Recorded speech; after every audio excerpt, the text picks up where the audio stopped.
રૂપેશભાઈ, મારો સવાલ એ છે કે કેન્દ્ર સરકારમાં વડાપ્રધાન નરેન્દ્ર મોદી હોય, અમિત શાહ હોય કે ગૃહમંત્રી હોય, આપણા નાના મંત્રી મુખ્યમંત્રી હોય કે પછી એ હોય ભૂપેન્દ્રભાઈ, એ તમામ ભાજપ છે એ રાષ્ટ્રવાદની વાત કરતી હોય છે, દેશની સુરક્ષાની વાત કરતી હોય છે, સૈનિકોની ચિંતાની વાત કરતી હોય છે.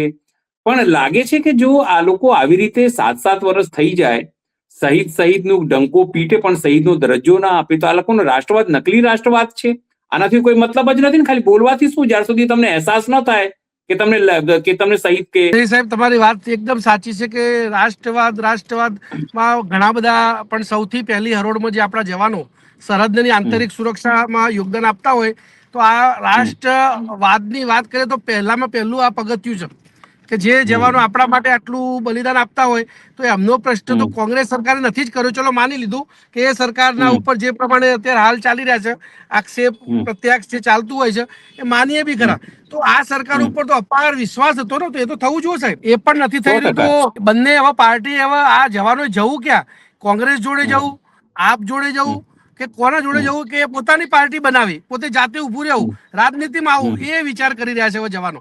શું જવાનો હવે રાજનીતિમાં આવવું પડશે?